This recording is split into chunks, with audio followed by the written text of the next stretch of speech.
Hola, ¿qué tal amigos? ¿Cómo están? Muy buenas noches. Yo soy Esdras Chabot y esto es Dinero y Poder. Terminó la séptima ronda de renegociación del Tratado de Libre Comercio de América del Norte en medio de la amenaza del señor Trump de iniciar una guerra comercial mundial. Esto tras anunciar aranceles del 25% al acero y 10% al aluminio. Esto la semana pasada. Aquí en la Ciudad de México, los negociadores del TLC informaron que cerraron los capítulos de medidas sanitarias y fitosanitarias, buenas prácticas regulatorias y transparencia. Además, anunciaron que se trabajaron los anexos relacionados con temas de sustancias químicas y fórmulas de alimentos de propiedad. Nos acompaña aquí en el estudio de Dinero y Poder Salvador Béjar, jefe negociador adjunto del Tratado de Libre Comercio de América del Norte. Salvador, buenas noches, gracias por estar aquí con nosotros. Ernesto Cervera Macaros, que tiene buenas noches. Buenas noches. ¿Qué se alcanzó a cerrar en esta negociación? Dice, no mucho en medio del ruido generado, por supuesto, por el tema del acero y el aluminio. Mira, dicen que no mucho, pero yo te diría que al contrario, se cerró muchísimo. En realidad, en esta ronda se cerró lo mismo que se ha avanzado en 6 rondas anteriores, 3 capítulos y 2 anexos sectoriales. Entonces yo creo que el avance es bastante significativo y tenemos un buen número de capítulos, por lo menos 4 capítulos que para la octava ronda o antes podrían estar cerrando, ¿no? Están al 90-95% de avance. ¿Son capítulos relacionados específicamente con qué? ¿Con áreas ligadas, dicen, a asuntos de transparencia? ¿De qué específicamente? Mira, mejores prácticas regulatorias lo que ofrece es un mejor marco de referencia para que los países tengamos una homogeneidad en el marco regulatorio. En materia de transparencia igual, que tus procedimientos en materia regulatoria sean transparentes.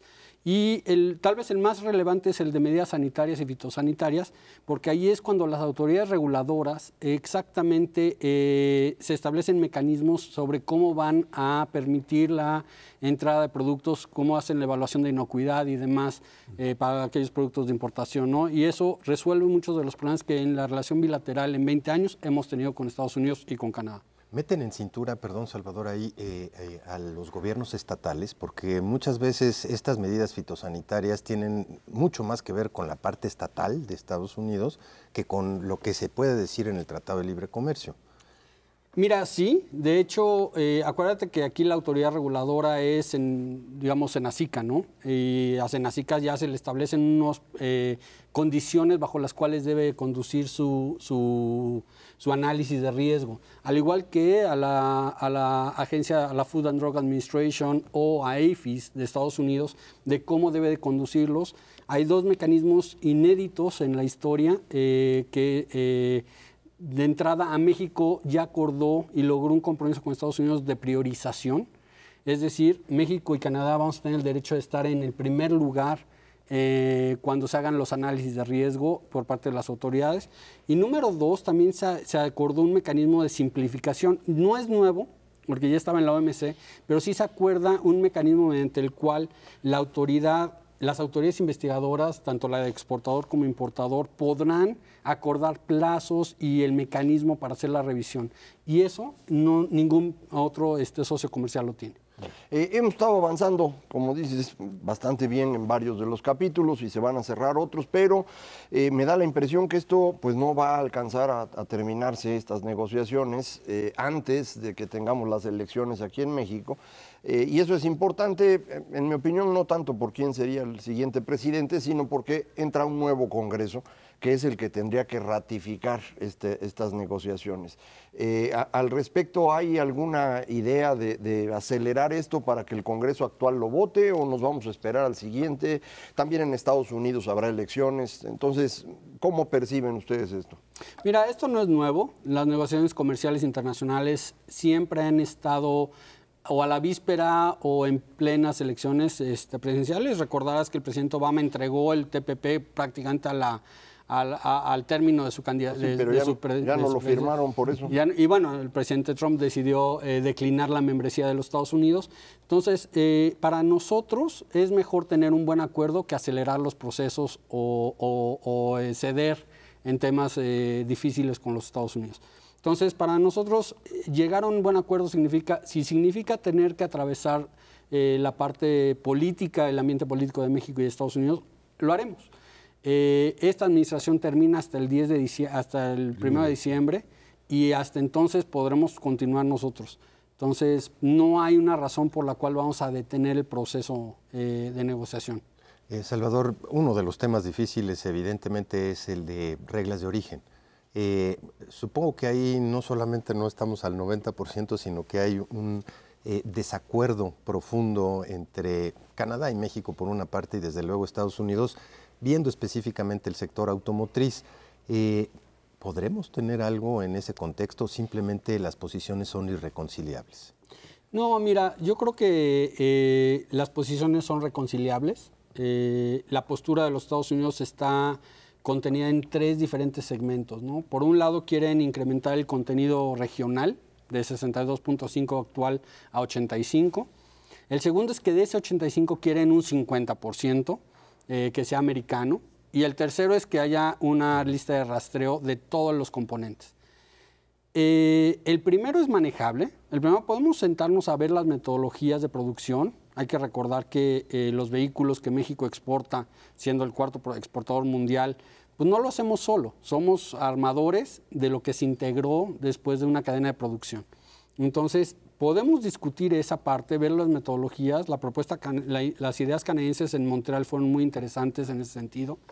Y el segundo, que es el famoso lista de rastreo, pues es una lista que merece ser modernizada. Se utilizó un modelo 1992 para cerrar el tratado y desde entonces esa lista no ha cambiado.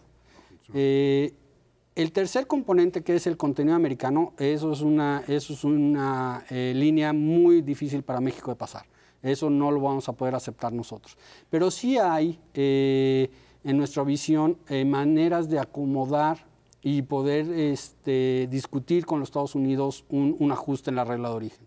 Sí, pero bueno, ahora la orden que firmó el presidente Trump acerca de estos aranceles especiales, entiendo, nos excluyen a México y Canadá, siquiera para seguir platicando, porque si no se iba a complicar mucho la plática, pero este tipo de medidas que pueden de pronto alterar la discusión, que tienen que ver también con esta insistencia en tener una mayor producción al interior de Estados Unidos, sí hacen muy complicadas las discusiones, ¿no? Pues las discusiones y las negociaciones comerciales nunca son sencillas. Tampoco es nuevo.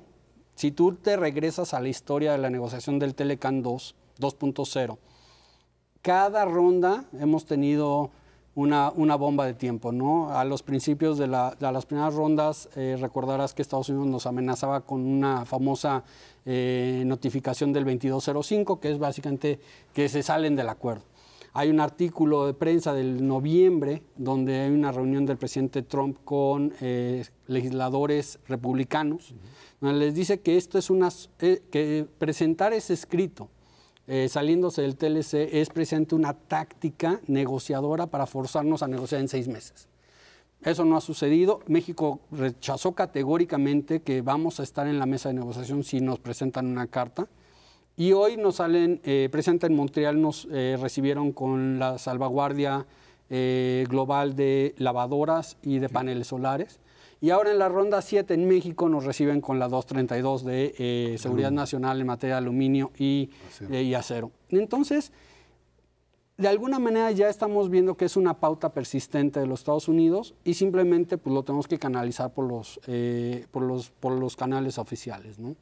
Ahora, en esta lógica del tema de acero y aluminio, hay quien opina que iba dirigida específicamente al Tratado de Libre Comercio como elemento de presión. Sin embargo, esto parece que rebasa los límites propios de esta negociación y se ve como algo enfocado, por supuesto, a China, pero que ha generado toda una situación de mayor confrontación. ¿Hasta dónde se sitúa México-Canadá en esta lógica de tratar de confrontar esta estrategia proteccionista? Porque aquí estamos en un modelo bastante bizarro. Por un lado, un tratado de libre comercio de América del Norte, México, Estados Unidos y Canadá, frente a una declaratoria abiertamente proteccionista del gobierno de Estados Unidos. En realidad, la 232 sería muy difícil pensar que está dirigida a la negociación. Yo creo que sí la pueden tratar de utilizar como una herramienta de presión hacia México. En la mañana, presidente Peter Navarro estaba mencionando que habría ciertas flexibilidades, pero tratan de condicionarlo a los resultados de la negociación. La verdad es que esa es la misma táctica que nosotros hemos identificado. Pero si lo ves en el panorama global, estarían afectando, es una medida que nos preocupa al principio. Lo utilizan bajo la premisa de seguridad nacional, lo cual crea un principio que nosotros no vamos a poder, o sea, México no es una amenaza a la seguridad nacional de los Estados Unidos en acero, ni en general. Canadá tampoco, la Comunidad Europea lo ha dicho. El presidente de la Comunidad Europea salió a decir, presidente, nosotros somos tus aliados en NATO y en otros foros. México ha cooperado con Estados Unidos y Canadá en un frente común en la sobrecapacidad, en las discusiones de sobrecapacidad en la OSDE. Entonces, para nosotros creo que esta medida 232 en materia de seguridad nacional va mucho más allá de lo que puede ser el Telecán, ¿no? Que tiene un impacto, pues sí tiene una cierta relevancia, pero ya los países ya anunciaron, incluso Europa dijo, que tendría que irse a poner aranceles en automotriz. Canadá seguramente reaccionará enérgicamente si es incluido, ¿no? Y si somos excluidos, no será para nosotros tomado como un aliciente para flexibilizar las posiciones que son inaceptables dentro de la negociación. Salvador, dos temas que están ahí todavía flotando. Uno tiene que ver con medio ambiente.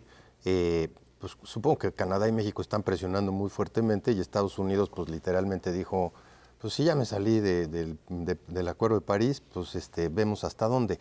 ¿Hay avances en el medio ambiente o sigue reticencia de Estados Unidos? No, sí hay avances. En materia ambiental, claro, las demandas canadienses son más...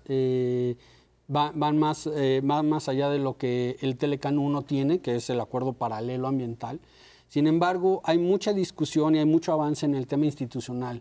¿Qué vamos a hacer con el paralelo? ¿Cómo se va a incorporar? México, Canadá y Estados Unidos habíamos acordado incorporar el capítulo ambiental en el TPP, en el Acuerdo de Asociación Transpacífica, con otros 10 miembros del TPP. Para nosotros, poner los compromisos ambientales en el mecanismo comercial es algo que podemos transitar y será cuestión de ir acordando, pero sí hay avances. En el capítulo ambiental sí se presentan avances. ¿Y la parte laboral? Porque ahí México está al revés. Estados Unidos y Canadá están muy fuertes. ¿Habrá también ahí posibilidades de avanzar? Mira, uno de los temas que en materia laboral han sido más sonados en los medios ha sido el tema de los salarios. Y sin embargo, hoy te puedo decir que no está en la mesa de negociaciones. Estados Unidos dijo que iba a hacer una propuesta, al día de hoy no la tenemos. Y bueno, esperemos que Estados Unidos sea consciente de que eso será un tema que no es negociable. Son economías diferentes y el tema de salarios no se negocia aquí, se negocia en otros foros. Pero el capítulo laboral también tiene buenos avances. No podría decirte que cierra en la próxima ronda, pero yo creo que también tiene un avance sustancial. Adicionalmente, este asunto de salarios incluso pues no es una cuestión que deba negociarse. Hay muchos otros asuntos laborales que sí son, creo que, elementos determinantes y que pueden incluirse, que se incluyeron en el acuerdo paralelo desde 93. Y que ahora podrían irse sumando, pero es una cosa muy extraña. Muchas personas creen que el salario es algo que el gobierno puede determinar arbitrariamente, pues evidentemente no puede negociarse, ¿no? Eso. Así es, el tema de los salarios no es negociable, somos economías diferentes, incluso en los propios Estados Unidos hay una diferencia inmensa entre el salario mínimo federal, el salario mínimo en California, el salario mínimo en Washington, D.C., que es de 8.20 creo, y Texas es 7.20. Entonces, bueno, la disparidad es enorme en los propios Estados Unidos. Nosotros pues, no es un tema que vamos a poner en la mesa de negociación. ¿Qué viene finalmente? ¿Qué se negocia en la siguiente ronda? Mira, se pretende tener una ronda a principios de abril. Las fechas están prácticamente acordadas, pero estamos todavía tratando de fijarlas. Pero será en las primeras 3 semanas de abril.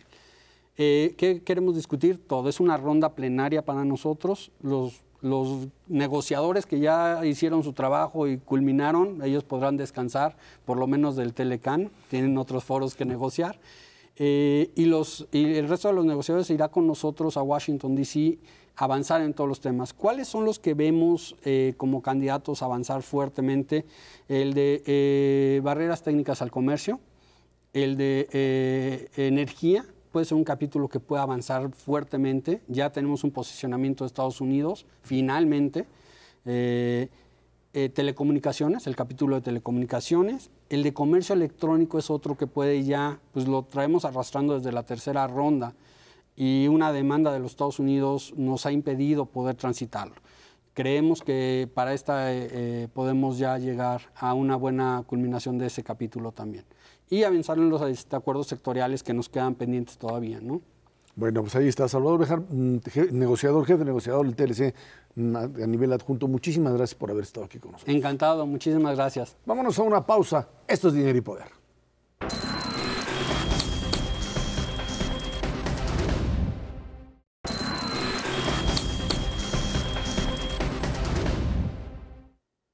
El periodo de intercampañas ha resultado muy intenso por las acusaciones contra Ricardo Anaya por lavado de dinero, en el que habría participado el candidato de la coalición por México al frente. Él se ha defendido hasta el momento. La PGR no ha presentado acusación formal, ni Ricardo Anaya pues prueba que rechace estas acusaciones en esta liga que podríamos llamar de confusiones entre las partes. Bueno, pues ahí están, sin duda alguna, parte de una guerra entre priistas y panistas, perredistas también ahí al lado, en algo que a mí me parece propio de una, una estrategia equivocada por parte de los distintos agentes que conforman en este momento las campañas electorales. Y esto porque, por un lado, es obvio que la figura de Ricardo Anaya es una figura que ha roto con el PRI desde hace tiempo. Hubo una ruptura real entre Ricardo Anaya, quien colaboró, quien fue parte de muchas de las negociaciones con el PRI en la Cámara de Diputados, avanzaron en muchísimas cosas de la agenda pública. Después se da una ruptura. Ricardo Anaya, desde el PAN, logra establecer este control sobre el partido, se deshace de los calderonistas, finalmente establece la candidatura, se alía con el PRD y a partir de esto genera una confrontación en donde en este momento para los priistas la necesidad es sacarlo de la jugada, dado el segundo lugar que aparece en las encuestas, y lo hacen con una investigación sobre una supuesta operación ilícita en donde, pues por un lado aparece el tema lavado de dinero en la operación, pero por otro lado no se refleja directamente la responsabilidad de Anaya en la operación misma, pero esto sirve, como no, para pues meterle otra vez ruido a algo que genera un pleito entre priistas y frentistas, digamos así, y quien se muere de risa es López Obrador. Sí, me parece que esto es resultado del periodo de precampañas en el que arrancan más o menos en el mismo nivel Ricardo Anaya y José Antonio Meade, pero al término de las precampañas, José Antonio Meade ya está ubicado claramente en tercer lugar, Anaya en segundo, y en una elección que muchos suponen va a repetir lo que ha ocurrido desde el año 2000, en donde los dos punteros acaban compitiendo y el tercero se desploma, lo que el PRI está intentando es ver pues cómo le hace para quedar en segundo. Entonces su enemigo es el que está en segundo lugar, y lo que decidieron es este camino que tú comentas ahorita, que es evidentemente una arbitrariedad, en donde se utiliza a la PGR para inventar un supuesto delito que al día de hoy no han probado. Tú comentabas al inicio, no ha probado Anaya que no haya participado, él no tendría ninguna responsabilidad, ¿verdad? Si estuviéramos en el caso jurídico, sí. Es decir, si hubiera una demanda, ellos tendrían que probar, pero no hay una demanda, lo que hay es una discusión en medios, y en medios no hay debido proceso. Entonces lo que tratan de hacer es causar en la población la idea de que hubo lavado de dinero, y con eso es más que suficiente para decir, pues este no es un competidor válido y hay que quitarlo de la carrera. ¿Que hay lavado de dinero o acusación de lavado de dinero en agentes que están cerca del del, Sí, pero no de no de él directamente, pero sí cercanos, y eso te sirve como balas Así es. para finalmente desprestigiar. Que eso les alcance. El problema que yo veo en esto es que es tal ya el nivel de choque que escribía hoy en el Financiero que están reventando los puentes de comunicación. O sea, es tal la confrontación que en el momento en que vayan a requerir algún tipo de acuerdo político, ya está la animadversión.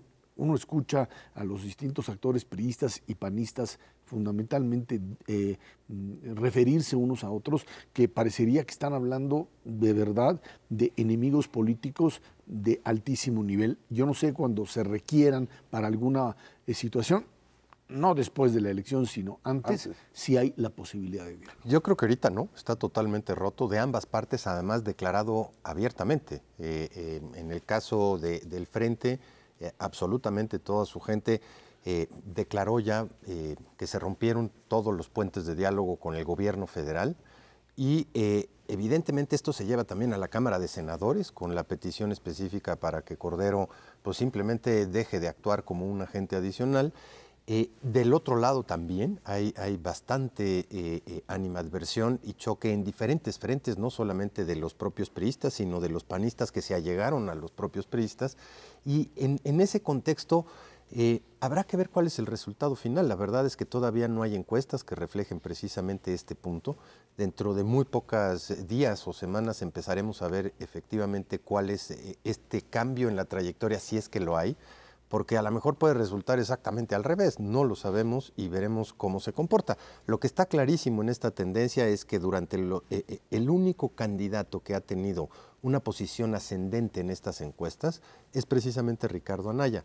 López Obrador está en un promedio de 38% de intención de voto sin movimiento al alza o a la baja. José Antonio Meade también está en una posición relativamente estable, alrededor de los 22 puntos porcentuales. Y Ricardo Anaya sí ha tenido un ascenso precisamente en los últimos 3 meses de 22, digamos, hacia 28, 29 puntos porcentuales. Esos son los datos. La posición estratégica, coincido contigo, y yo creo que es erróneo pelearse de tal manera. Y fíjate que en muy buena parte yo considero que eso se debe a la ley absurda que tenemos en la cuestión electoral vinculada con las campañas. Esta parte de tener ciertas vedas, estar en la precampaña y no conocer lo que de fondo requiere el electorado mexicano para poder tomar una decisión sensata, que es los programas y los equipos de trabajo hasta el 29 de marzo, es verdaderamente absurdo en este contexto. A ver, el que creo que aparece aquí como el gran ganador y el que ha actuado pues, de manera correcta en la estrategia es López Obrador y Morena, ¿no? Sí. Diciendo, yo no le entro al pleito, no sé si tiene que ver a Anaya o no, yo no le entro, a mí no me metan, y esto le permite alejarse de esta situación, no entrar en algo que él, que Andrés Manuel ha tenido como error permanente, que es el responder. Se aleja, le avientan buscapiés como el caso de Vargas Llosa, ¿no? Cuando le dice que es populista, etcétera, le dice, es un mal escritor, pero...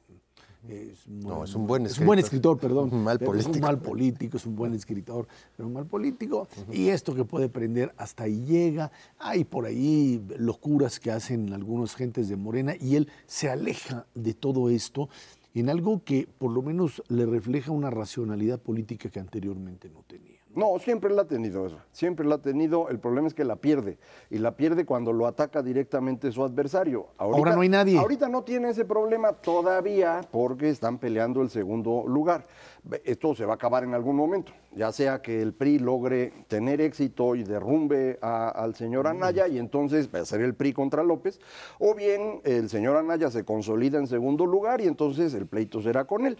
Pero esto va a ocurrir y entonces vamos a ver si de veras tiene la paciencia que ha mostrado hasta hoy. Acuérdate, en 2012 la República Morosa. Entonces, no ha cambiado, es la misma persona, está en una circunstancia más favorable y lo está aprovechando y ha hecho algo desde inicios de esta campaña, desde antes de la precampaña, que ha sido muy útil para él y es que se ha convertido en el señor del perdón y la amnistía. Y esto es importantísimo porque si el PRI efectivamente se derrumba, como todo indica, indicaba y sigue indicando al día de hoy, entonces los priistas tienen ese camino de salida. Y esto es clave por algo que creo que hemos comentado aquí, pero a lo mejor no está totalmente claro. López Obrador tiene un porcentaje de votos que no es muy grande.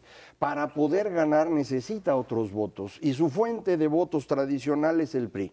Él empieza por el viejo PRI, que es el que conoce, el Baester, Napoleón, etcétera. Que ya se los trajo. Ya se los trajo y ahora necesita más. Y esos más solamente pueden llegar de la gente que está ahorita en la campaña del PRI y que si ve que esto no va a funcionar, pues empiezan a salir. No me refiero a los líderes, me refiero a los cuadros locales, que son los que se van a empezar a mover con rapidez y eso es lo que él está tratando de hacer. Y se jala también a sectores del panismo muy tradicionales, desde el acto verdaderamente pues de venta política de Germán Martínez, que es un acto de venderse como tal ante al propio López Obrador, o Gabriela Cuevas, o José María Martínez, estos sectores ultraconservadores, y que de repente se vuelven en su consejo asesor de defensa del voto, los que, como el caso de Germán Martínez, que lo había sido el defensor de Calderón contra él, hoy utiliza.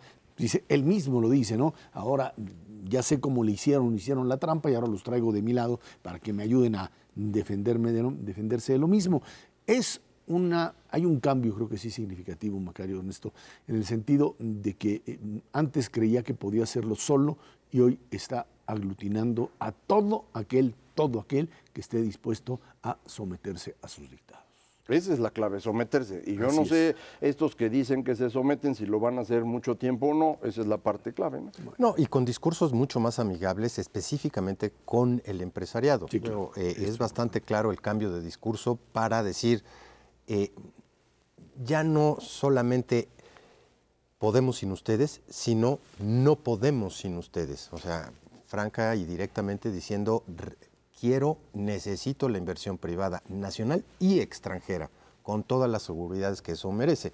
Habrá que ver si específicamente este discurso empieza a permear en ese tipo de círculos, como ya, pues digamos, lo empieza a hacer en un periodo abierto de campaña y, como dice Macario, en una cuestión que va a ser, yo creo, fundamental y crucial en esta elección, que son los debates. Estos 3 debates y habrá que ver las reglas. Sí, ahí está. Y bueno, el elemento interesante, ¿no? A una pregunta sobre la reelección, dice él, no me voy a reelegir. Le aventaron el buscapiés, hay que decirlo claramente, no es que fue él le dijo, y dijo, no, yo no, porque hay unos que se reeligen. Era tan sencillo como decir, la Constitución no lo permite y se acabó. Pero bueno, ahí es donde, es el subconsciente, ahí es donde se enreda. Es el subconsciente. Él en el fondo sí tiene muchas intenciones que no nos dice con claridad y no hay que confundirse. Ahí es donde se enreda, pero bueno, exacto. Por lo pronto creo que ha aprendido de las 2 anteriores y hoy está ahí en una posición de ventaja, por lo menos al día de hoy. Vámonos a una pausa, de regreso platicamos economía mexicana con claroscuros, problemas todavía importantes en este 2018.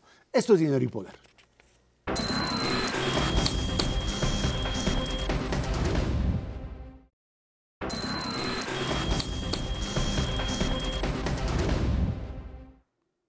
El índice de confianza del consumidor en nuestro país creció 8.2% durante febrero, cifras desestacionalizadas. Esto respecto a enero, por supuesto, de este año, registrando una reducción del 0.7%. Por su parte, la industria de la construcción cierra 2017 con un incremento en la inversión fija bruta del 2.6% a tasa anual. Esto dice mucho, pero no en el terreno positivo. Mira, la verdad es, esta cifra de 2.6% anual de la inversión privada nacional se refiere a un mes nada más. Se refiere a diciembre. Sí, pues el 2 de Macario, ahí está. La verdad es que la inversión, si sacas el promedio 2016 y 2017, no ha crecido ni 0.5% en promedio por año. Hay muchísima desconfianza todavía de los inversionistas, hay mucha aversión al riesgo respecto a lo que pueda suceder con el proceso electoral, pero además hay otros elementos de incertidumbre para la inversión muy importantes. Yo te los mencionaría de acuerdo con lo que es la encuesta para los principales productores del país.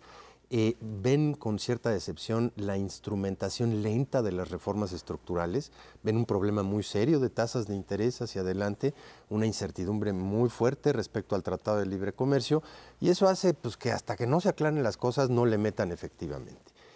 Por otra parte, esta parte del consumidor tiene un rebote brutal, la confianza del consumidor en enero, simplemente como la inflación, porque no se dio el gasolinazo. No es que hayan mejorado notablemente las cosas en términos del consumidor, todavía hay una evolución negativa de los salarios reales hasta febrero. La inflación, pues con los últimos datos disponibles, sí bajó un poquito en febrero respecto a enero, de 5.6 a 5.3, pero sigue en niveles muy elevados respecto a lo que se están negociando los salarios. Esa parte es fundamental para explicar no la caída del consumo, porque el consumo sigue aumentando, sino la desaceleración de su crecimiento, que sí ha sido muy importante. Ya no estamos en tasas de crecimiento del 2016 y el primer semestre del 2017, arriba del 4 en el consumo, que es fundamental.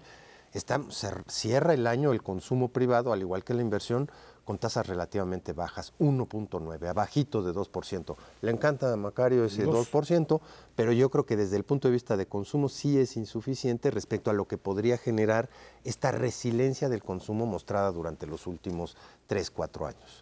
No es que me encante el número, es el que hay. Yo no quiero, ¿qué quieres que haga? Ojalá pudiéramos, como dice Ernesto, que fuera 4 el consumo. Déjalo, ya con 3 nos conformamos, sí, pero no se puede. De hecho, en los últimos años, los últimos 4 años, si uno quita el efecto de la caída de producción del petróleo, el crecimiento del resto de la economía fue más de 3. Sí. Pero realmente el Producto Interno Bruto potencial de este país crece arribita de 2% al año, o sea, no podemos crecer mucho más que eso, porque no hay condiciones para ello, y parte de esa falta de condiciones es la inversión. Si uno no invierte de manera consistente, pues es muy difícil que pueda uno crecer muy rápido, porque la productividad no tiene de dónde jalarse. Entonces, pues eso es lo que crecemos y eso es lo que vamos a seguir creciendo, a menos que hagamos cosas distintas. Hasta ahorita no hemos hecho eso, entonces vamos a seguir igual. No es lo que uno quisiera, y otra vez, si distribuye uno en el país, el crecimiento es muy diferente. Estados que crecen 4 contra estados que crecen 0, o en los petroleros hay una caída brutal, sí, pero cuando esto ya ocurre durante 25 o 30 años, es un fenómeno más estructural, no es un asunto de corto plazo, y este fenómeno estructural es el que hay que resolver. No solo la inversión no crece mucho. Yo escuchaba por ahí que en este inicio del año, las compras, por ejemplo, de inmuebles en la Ciudad de México están prácticamente detenidas, lo cual indicaría que efectivamente la gente pues, está preocupada por la elección, y esto que comentaba Ernesto hace un momento, de que Andrés Manuel estaría tratando de convencer a los inversionistas, al menos todavía no ocurre. Igual ocurrirá después y habrá más confianza, pero en este momento efectivamente habría poco movimiento en materia de inversión en general en el país, y esto pues no nos ayuda a que haya un mayor crecimiento en el futuro, ¿no? Lo que pasa es que esto se junta con una cosa que no es opcional, la demografía. O sea, no podemos escoger y decir, a ver, queremos menos mexicanos jóvenes que ya no empujen tanto esto. Ahí vienen generaciones enteras de mexicanas los próximos 10 años que requieren que se invierta hoy en toda la parte inmobiliaria, en toda la parte de generación de empleos, en manufactura, en comercio, en servicios, en infraestructura. ¿Cuánto necesita invertir este país por año como porcentaje del PIB para crecer arriba del 2%? Necesitamos cuando menos 25% de inversión, no 40% como tiene China, 25%. Y llevamos décadas invirtiendo 16, 17% del PIB. La inversión pública se ha caído de niveles del 6% del PIB a niveles de 1,5% del PIB. Para bajar deuda. Pues para bajar deuda, pues sí. Pero pues le bajas a la deuda y arreglas esa parte, no hay ninguna duda, es importante, pues sí. Pero a la Mexican deberías de hacerlo, arreglar el problema de la deuda aumentando los ingresos, no bajando los gastos. Y el problema es que verdaderamente los gastos en infraestructura, no solamente de esta administración, de las últimas 2 administraciones han sido pues terribles a la baja. Y esta compensación que debería de haber habido por la parte del sector privado no se da. No podemos crecer más allá del 2, 2,5% si no invertimos 25% del PIB. Hace 22 años, en 1996, se publicó el Programa Nacional para el Financiamiento al Desarrollo, PRONAFIDE, donde decía lo mismo que acaba de decir Ernesto. Necesitamos invertir 25% del PIB. No podemos tener una inversión extranjera o un financiamiento externo que supere el 4% del PIB, de forma que el ahorro interno deberá ser de 21% del PIB. Hace 22 años. No lo hemos logrado en 22 años. ¿Qué significa eso?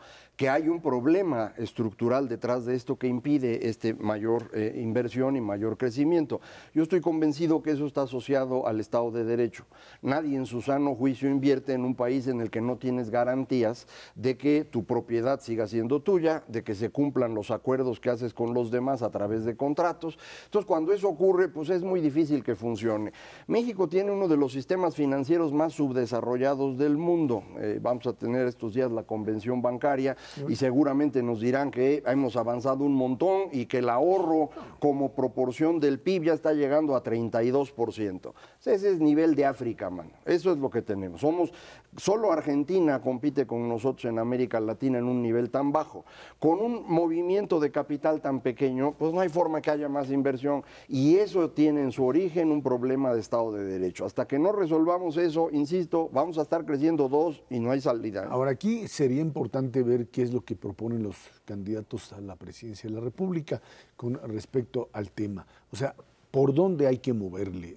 Yo entiendo que es un tema de mayor inversión, de Estado de Derecho, de garantías plenas para que lo que hoy tienes de obstáculo a la inversión se genere, pero no es tan complicado. Voltea a ver los estados de la República que crecen al 4 o al 5%. Hasta el 6. Al 6. Okay. ¿Por qué eso no lo puedes replicar en otros estados de la República? ¿O en unos sí hay Estado de Derecho y en otros no? En buena parte sí, es el caso. Hay una diferencia muy grande, yo creo que es bien importante. Esos estados que crecen muy rápido tienen una proporción de inversión extranjera mucho mayor que los demás. Es decir, son empresarios extranjeros los que están haciendo crecer este país. Primer problema serio que tenemos, no tenemos suficientes empresarios que sean emprendedores. Tenemos mucho vividor que se construyó su fortuna alrededor del Estado. Es decir, capitalismo de compadrazgo, pero empresarios de verdad muy poquitos. En donde se instalan estas personas están cubiertas por una ley mejor que la nuestra, que es el Tratado de Libre Comercio, que en su capítulo 11 le da garantías a la inversión que los mexicanos no tenemos. Entonces, sí hay más Estado de Derecho, sí hay una diferencia significativa y eso es lo que tenemos que hacer en el resto del país. No es un problema nomás de que el gobierno sean unos rateros, son rateros aquí todos, mano. Empezando por empresarios que de veras construyeron sus fortunas porque eran amigos de los políticos o ellos mismos eran políticos y ahora tienen aerolíneas, mano. Sí. Hay otro elemento adicional, coincido con Macario, pero también en esas regiones donde se crece mucho hay una vocación sectorial muy específica, muy definida. Tienes el cordón automotriz, en donde está Aguascalientes, Querétaro, Guanajuato, algo de San Luis Potosí, algo de Puebla, con un crecimiento pujante vinculado a un sector muy específico que es donde sí se invierte. Tienes los estados fronterizos que no crecen a esa velocidad, pero que tienen una vocación muy específica, maquinaria y equipo, pantallas planas, una serie de factores que tienen claramente vocación exportadora. Y tienes los turísticos, Baja California Sur, Quintana Roo, crecen también a tasas increíblemente aceleradas. Y luego tienes estados o que no tienen vocación específica, Guerrero, Oaxaca, Chiapas, vinculada a un proceso de crecimiento importante globalizado, o el caso del cordón energético, Tamaulipas, Veracruz, Tabasco, Campeche, que están muy vinculados a la producción petrolera y que les ha ido en feria. Es todo un conjunto de factores. ¿Cómo reviertes eso? Pues son 70, 80 años en donde no has invertido en el sur-sureste del país. Y efectivamente tiene que haber inversión en infraestructura a lo largo y ancho del país, inclusive en aquellos estados que tienen hoy una mayor tasa de crecimiento. Nuestra infraestructura no está a la par con lo que requiere el país para crecer al 4, en puertos, en ferrocarriles, en carreteras, en puertos internos, en centros de logística. Es un montón de cosas en lo que hay que invertir en este país. Ahora, te repito, demográficamente están dadas las condiciones para que sí se dé este crecimiento. Si 1.4 millones de chavos que se incorporan a los mercados laborales y se seguirán incorporando hasta el 2026-27, tienen chamba, esto puede ser una cosa sensacional. Si no la tienen, puede ser una cosa terrible. Y esto ligado al hecho de que finalmente recursos hay, porque esto es importante. Hay países que pueden argumentar carencia de recursos. Los recursos y la posibilidad de atraer capital lo tienes. O sea, no estoy seguro, Esra. Sí. El recurso más importante que necesitas, que es recurso humano calificado, ese no lo tenemos. Sí, pero tienes condiciones demográficas, tienes condiciones económicas Sí. que te permitirían dar el gran brinco. Sí. Pero si tienes una estructura como la que tenemos hoy de inseguridad, corrupción, falta de Estado de Derecho, etcétera, etcétera, ese círculo vicioso, cuando tú volteas y ves lo que finalmente se pierde por todos esos factores, pues ahí tienes una gran explicación. 4 o 5% del PIB todos los años. Y no hay forma de cambiar. Vámonos a una pausa y de regreso platicamos con usted todavía otros datos de la economía mexicana. Esto es Dinero y Poder.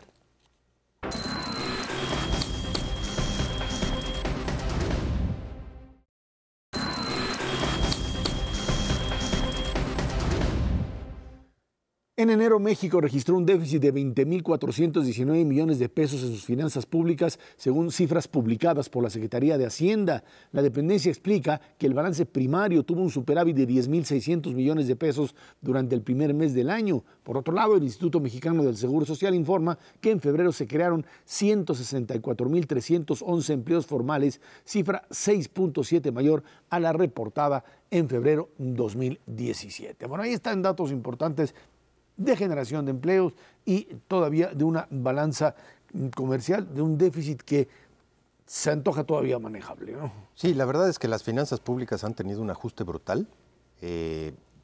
2017, vamos, ni en las épocas de mayores crisis en nuestro país se había registrado una reducción tan brutal del gasto corriente, del gasto de inversión, y para compensar en parte los gastos que han venido creciendo de manera importante, como es el pago de la deuda, que sin duda alguna está creciendo a tasas superiores al 7% en términos reales, y a las participaciones de estados y municipios, que para ellos no hay crisis.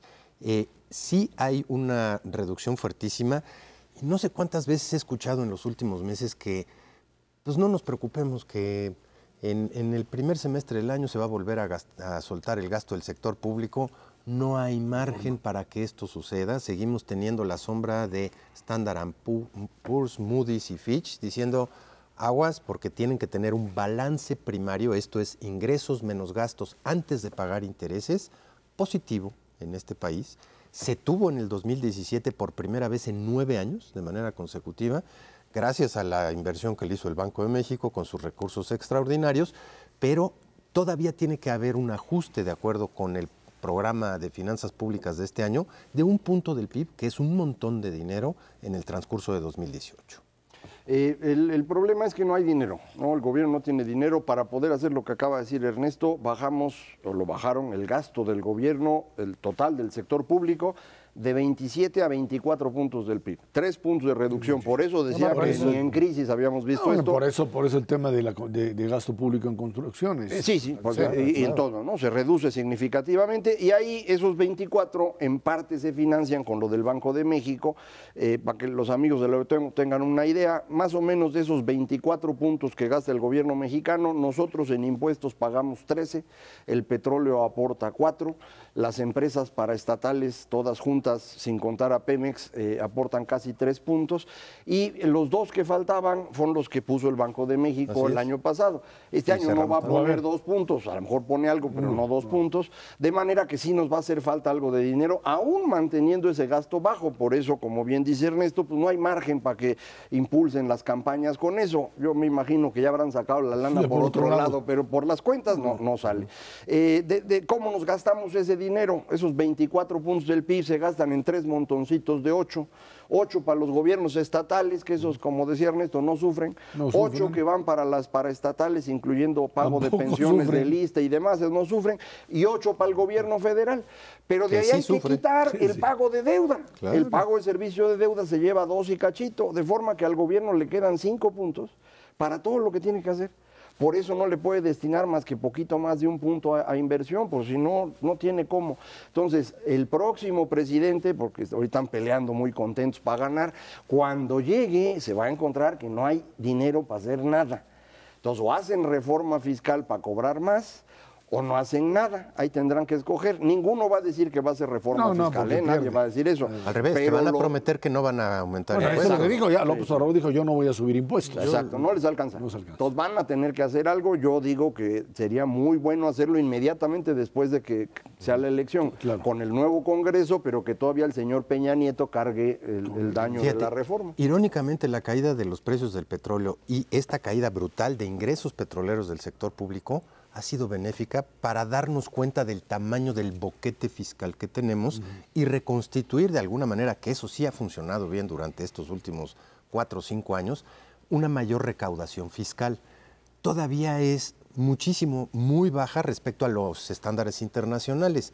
Y a la hora que se siente el próximo presidente en esa silla, sí va a tener que echarle una mirada clarísima, especialmente a la parte del IVA. Yo sé que es increíblemente impopular hablar de eso, pero de todas maneras es necesario revisar lo que de fondo nos da pánico a los mexicanos.